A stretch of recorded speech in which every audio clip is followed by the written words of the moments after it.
안녕하세요. 프랭프씨입니다. 여러분의 구독과 좋아요는 큰 힘이 됩니다. 10일부로 이제 한국 법원은 언제든지 미쓰비시 중공업의 국내 자산에 대한 현금화 조치를 취할 수 있게 되었습니다.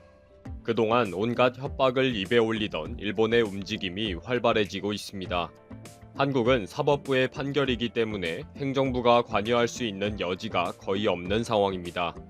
일본의 요구대로 한국 행정부가 사법부에 영향을 넣어서 재판을 중지시킬 수도 없기 때문에 결국 소송 당사자를 대상으로 직접 협상과 보상과 소취화 등의 조치를 취하라는 것입니다. 이렇게 복잡하게 돌아가는 와중에 일본의 언론에서 일본 정부가 실제적으로 취할 수 있는 조치에 대한 분석 기사가 나왔습니다. 놀랍게도 일본은 미치광이 전략으로 인질극과 도발을 할 것이라는 것입니다. 섬나라 일본이라는 나라의 잔머리 수준을 알게 하는 내용이기에 소개합니다. 생각하는 수준의 밑바닥이 보이는 꼴이라서 그냥 비웃으면서 한번 정리해봤습니다. 한국 대법원의 일제강제노역 피해자 손해배상 판결에 일본 미쓰비시 중공업의 국내 자산 현금화를 위해 법원에서 진행한 신문서 공시송달 절차 효력이 10일부로 발생했습니다. 피해자와 유족 5명이 제출한 신청은 미쓰비시 중공업을 상대로 한국 내 상표권 2건과 특허권 6건에 대한 매각 명령입니다. 채권액은 별세한 원고 1명을 제외한 4명분 8억 400만 원입니다. 법원이 실제 매각 명령을 내리면 감정평가, 경매, 매각대금 지급 배당 등으로 이어지는 본격적인 절차를 진행하게 됩니다.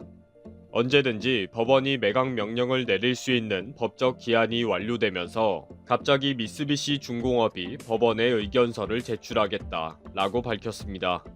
그동안 법적인 절차를 계속 무시하다가 이제 와서 의견서 제출하겠다는 것은 무작정 시간 끌기이거나 법원의 판단을 다시 곤란하게 하겠다는 취지인 것입니다.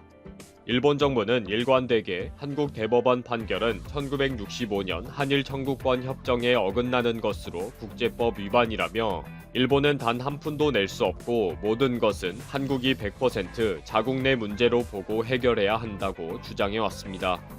한국이 매각 명령을 내렸을 경우에 일본 정부는 즉각 보복에 돌입할 것으로 알려졌습니다. 한국이 국제법을 위반했기 때문에 대응 조치를 한다 라는 명분으로 진흙탕 싸움으로 만들어가겠다는 거죠. 대법원 판결에 관여할 수 없다 라는 한국의 입장을 아주 곤란하게 만들어버리는 것입니다. 일본 내 한국 관련 언론사인 와우코리아에서 일본 정부의 대응을 분석한 기사를 2회에 걸쳐서 실었습니다. 일본 정부가 검토하고 있는 것은 기존의 한국과 맺었던 법률을 파기하는 조치로 알려졌습니다. 명분은 한국이 먼저 국제법을 어겼으니 일본도 한국과 맺은 협정과 특별법을 무효로 만들겠다는 거고요. 먼저 제1한국인에 대한 조치를 할 것으로 확인이 되고 있습니다. 1965년에 맺은 제1한국인의 법적 지위 협정, 일본에 거주하는 대한민국 국민의 법적 지위 및 대우에 관한 대한민국과 일본 국간의 협정을 무효화하겠다는 것입니다.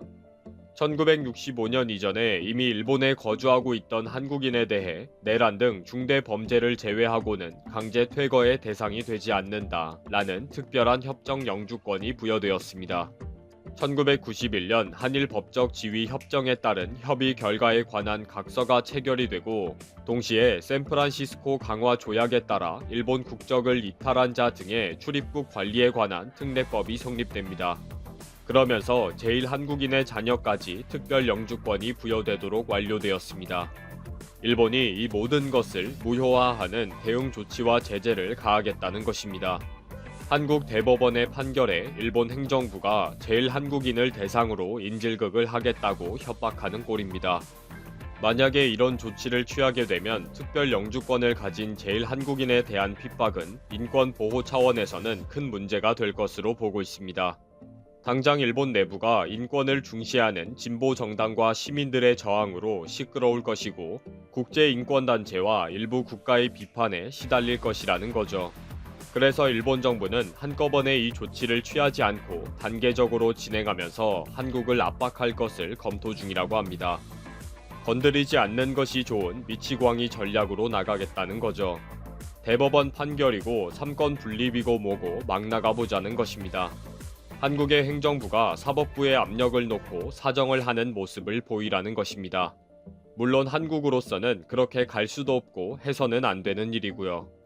두 번째로 검토 중인 것은 한국이 일본 제철에 한국에 있는 자산을 현금화할 경우에 일본은 한일 청구권 및 경제협력 협정 위반 행위로 간주하고 최후의 카운트펀치로 대한민국과 일본 국간의 어업에 관한 협정을 파기하는 조치를 취하겠다고 공언하고 있습니다. 일본은 이승만 정권 때 한국 정부가 이승만 라인을 설정하면서 어선 326척을 납포하고 선원 3,094명을 구속한 상황에서 어업협정을 맺은 것을 두고두고 한탄했습니다. 부랴부랴 9천만 달러를 차관으로 지급하면서 단속권을 후퇴시키는 정도에 머물렀고 이후에 꾸준히 한국의 영해를 침범하기 위해 시도했습니다. 그러다가 1994년 영해 12해리, 경제수역 200해리를 골자로 하는 유엔 해양법 협약이 발효되면서 재협상을 강력하게 요구했습니다.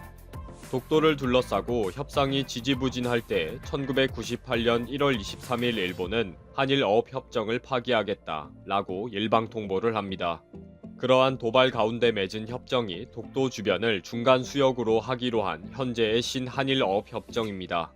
그리고 협정의 만료일을 3년으로 정하고 그 이후에는 한쪽이 일방적으로 파기할 수 있다는 조항을 넣었습니다. 협정 파기 통보가 있은 날로부터 6개월 후에 종료하며 그렇게 종료하지 않는 한 계속 효력을 가진다 라고 되어 있습니다. 일본 정부는 이 조항을 근거로 한일 어업협정의 파기를 통보하겠다는 것입니다. 그러니까 제일 한국인에 대한 인질극과 한국 공해 해상에 대한 도발로 진흙탕 싸움판을 만들어 보겠다는 것입니다. 그동안 일본 정부는 1965년 협정에서 지불한 경제협력 자금의 반환 요구와 일본에 있는 한국 자산의 처분 등도 검토했지만 이런 조치는 다분히 정치적인 엄포에 그칠 가능성이 높다고 보고 있습니다.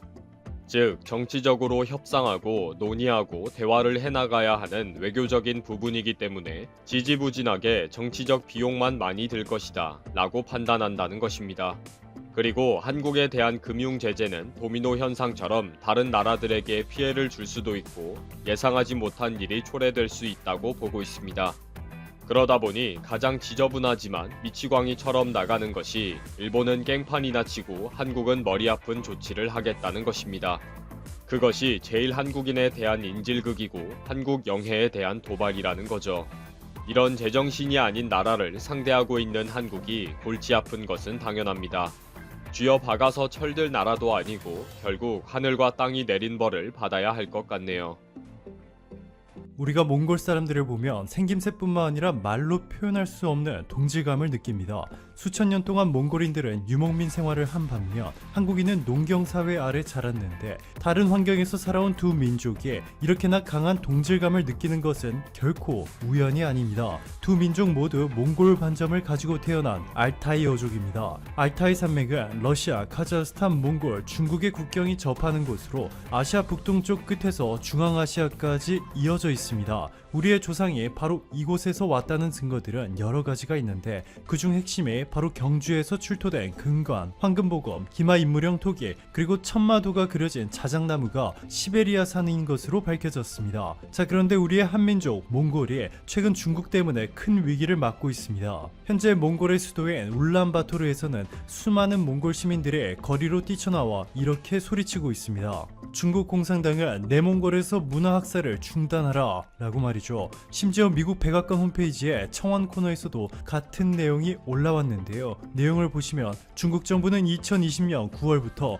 몽골의 강제적인 변화를 시도해왔다. 몽골 학교의 초등교육과 언어, 몽골어를 없애고 중국어를 가리키려 한다. 학생과 학부모가 몽골어를 지키기 위해 중국의 정책에 반대했을 때 그들은 경찰과 당국에 의해 지역에서 쫓겨났다. 중국은 인권 침해, 세계유산 침해, 헌법상의 위반을 저지르고 있다. 호소하고 있습니다. 청원에 동의한 사람이 10만 명이 넘을 경우 백악관이 공식 입장을 내놓아야 하는데 이미 가뿐히 넘겼습니다. 사건의 발단은 이렇습니다. 지난 7월 내몽골 교육청이 가을 학기부터 이중 언어 교육을 도입하겠다고 발표했는데 좋게 표현해서 이중 언어 교육이지 사실상 몽골어 사용을 줄이고 중국어 사용을 대폭 확대 적용한 정책입니다. 총 3단계로 구성된 정책인데 것인데요. 이번 학기부터는 초등학교 1학년과 중학교 1학년은 교육부가 펴낸 중국어 교재를 사용하고 내년에는 중국어 외에도 중국어로 된 정치 과목까지 배우게 됩니다. 그리고 2022년부터는 이 과목들에 더해 역사까지 모두 중국어로 배우도록 강제하고 있습니다.